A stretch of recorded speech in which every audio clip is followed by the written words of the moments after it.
Bonjour à tous, aujourd'hui on se retrouve pour apprendre à votre chien à prendre le jeu uniquement quand vous lui dites et à le lâcher dès que vous lui demandez. Avant toute chose, je vous conseille de prendre des friandises assez intéressantes pour réaliser cet exercice.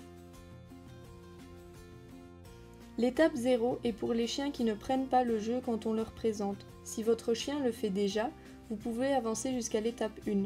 Vous allez d'abord commencer par récompenser dès que le chien regarde le jeu, puis dès qu'il met son nez dessus. Cette étape peut prendre plus ou moins de temps, surtout ne vous découragez pas.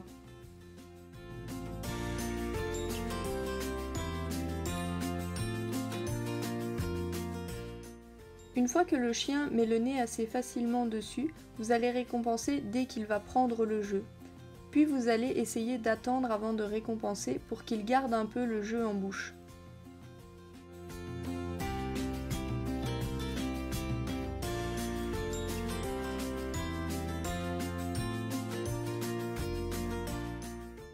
Première étape, apprendre prend. Vous allez commencer par lui présenter le jeu et récompenser à chaque fois qu'il le prendra. Quand vous êtes sûr qu'il va le faire, commencez à dire prend. Une fois qu'il a associé prend au fait de prendre le jeu, vous allez commencer à lui présenter le jeu et attendre quelques secondes avant de lui donner l'ordre. Allongez petit à petit ce temps d'attente.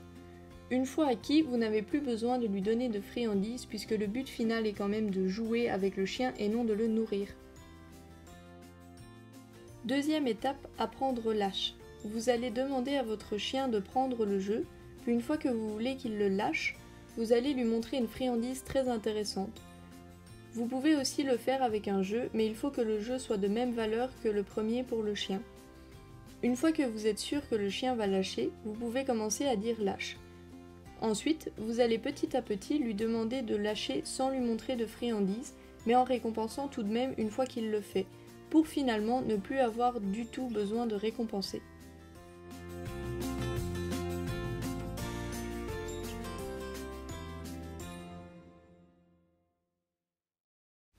Étape 3, vous pouvez enfin jouer calmement avec votre chien grâce à ce jeu d'autocontrôle qui va lui permettre de gérer sa frustration en jouant.